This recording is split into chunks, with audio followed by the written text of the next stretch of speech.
एक राजा का अहंकार, एक ऋषि की भक्ति और एक गाय के खून से जन्मी एक ऐसी चीज जो आज करोड़ों लोगों की जान ले रही है।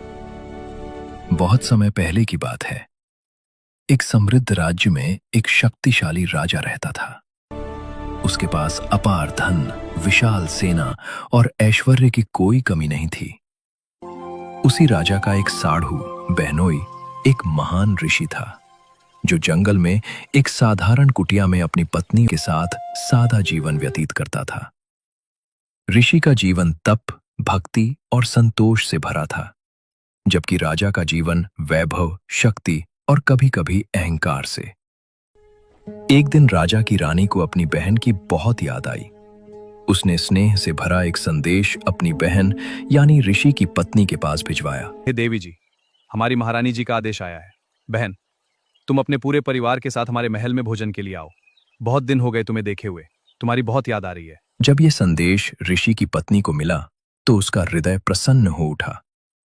उसने तुरंत अपने पति ऋषि से ये बात साझा की, लेकिन ऋषि ने गंभीर स्वर में कहा, देवी, साडू से अधिक घनिष्ठता कभी कभी उचित नहीं होती। तुम्हारी बहन राजमहल में ऐश्वर्य का जीवन जी रही है। राजा को अपने धन और शक्ति का अभिमान हो सकता है। मुझे आशंका है कि वे हमें दिखाने के लिए बुला रहे हैं, ताकि हमारी साधारणता के सामने उनका वैभव और बड़ा लगे। ऋषि की पत्नी ने यह सब सुना, लेकिन उसके मन में अपनी बहन से मिलने की इच्छा बहुत प्रबल थी। उसने कहा, स्वामी, मेरी बहन का स्नेह सच्चा है। हमें उनके प्रेम को ठुकराना नहीं चाहिए। जो होगा देखा जाएगा। ऋषि ने कुछ क्षण विचार किया। ठीक है, हम चलेंगे, लेकिन जो होगा उसकी जिम्मेदारी तुम्हारी होगी। कुछ दिनों बाद ऋषि उनकी पत्नी राजमहल पहुंचे। महल का दृश्य अत्यंत भव्य था। चारों ओर सोने चांदी की चमक, सुगंधित पुष्पों की महक और सेवकों की लंबी कतारें। रानी ने बहुमूल्य आभूषण और रेशमी वस्त्र पहन रखे थे, जबकि ऋषि की पत्नी साधारण वस्त्र और गले में राम नाम की माला धारण किए हुए थी। दरबार के कुछ लोग आपस में धीरे धीरे हंसते हुए कह रहे थे, देखो, यही है राजा का साढ़ू। कहां राजा भोज और कहां गंगू तेली। उनके मन को ठेस तो लगी, लेकिन उन्होंने धैर्य और संयम बनाए रखा। भोजन का समय आया। राजा ने बड़े ठाठ बाट से केवल कुछ ही प्रकार के व्यंजन परोसे। भोजन के बाद ऋषि की पत्नी ने भी विनम्रता से कहा, बहन, अब आप भी हमारे यहाँ भोजन के लिए अवश्य आइए। ठीक है बहन, हम भी तुम्हारे यहाँ एक दिन जरूर आएंगे। समय बीतता गया और वो दिन भी आ पहुंचा जब राजा को अपने साढ़ू ऋषि के यहाँ भोजन के लिए जाना था। राजा ने मन ही मन सोचा, देखते हैं जंगल में रहने वाला यह ऋषि हमारी कैसी सेवा करता है। आज इसकी असलियत सामने आ ही जाएगी। अपने वैभव और शक्ति का प्रदर्शन करने के लिए राजा ने अकेले जाने के बजाय हजारों सैनिकों को साथ लिया। रानी, मंत्री और पूरा राज परिवार भी साथ था। सेना के घोड़े, हाथी और रथों की लंबी कतार जंगल की ओर बढ़ चली।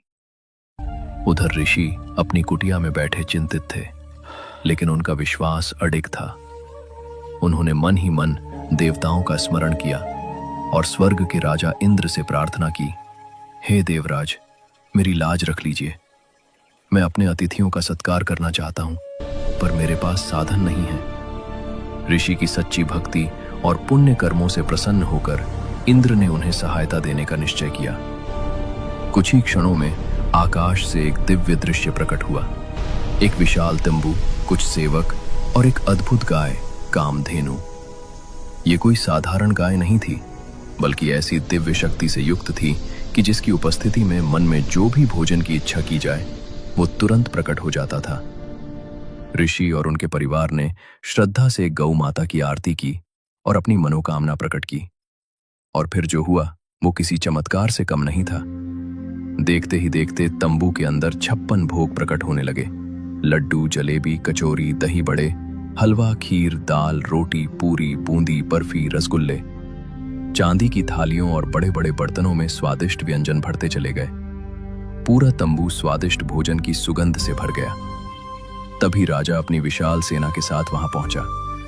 ऋषि ने विनम्रता से कहा, राजन, कृपया भोजन ग्रहण करें। मेरी पूरी सेना भी साथ में भोजन करेगी और घोड़ों को भी चारा चाहिए। प्रभु की कृपा से सबकी व्यवस्था हो जाएगी। जब राजा भोजन स्थल पर पहुंचा तो वो आश्चर्यचकित रह गया। सुंदर वस्त्र बिछे थे, चांदी की थालियां सजी थीं और अनगिनत प्रकार के व्यंजन परोसे जा रहे थे। राजा सोचने लगा, मैंने तो इनके लिए कुछ ही व्यंजन बनाए थे और ये तो मुझसे कहीं अधिक भव्य सत्कार कर रहे हैं। राजा के मन में आश्चर्य के साथ साथ ईर्ष्या भी उत्पन्न होने लगी। सेना के सभी लोग भोजन की प्रशंसा कर रहे थे, लेकिन राजा का मन अशांत था। भोजन के बाद राजा ने ऋषि को अपने तंबू में बुलाया और पूछा, ऋषि जी, यह सब आपने कैसे किया? न कोई चूल्हा जल रहा है, न कोई पकवान बनता दिखाई दे रहा है।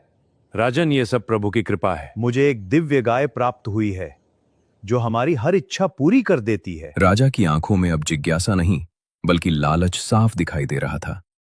वो बोला, ऋषि जी, यदि यह सब उस गाय की कृपा से हो रहा है तो मुझे उस पर विश्वास कैसे हो? आप मेरे सामने इसकी शक्ति दिखाइए। ऋषि शांत स्वर में मुस्कुराए और बोले, राजन, अवश्य। दोनों तंबू के द्वार पर खड़े हो गए। अंदर केवल दिव्य गाय कामधेनु खड़ी थी। भोजन समाप्त हो चुका था, इसलिए तंबू अब खाली दिखाई दे रहा था। राजा ने सोचा, शायद ये सब कोई छल है। उसी समय ऋषि ने गौ माता की ओर श्रद्धा से देखा और मन ही मन प्रार्थना की। क्षण भर में फिर से तंबू के अंदर विभिन्न प्रकार के व्यंजन प्रकट होने लगे। अब राजा को विश्वास हो गया, लेकिन साथ ही उसका लोभ और बढ़ गया। वो बोला, ऋषि जी, यह गाय मुझे दे दीजिए।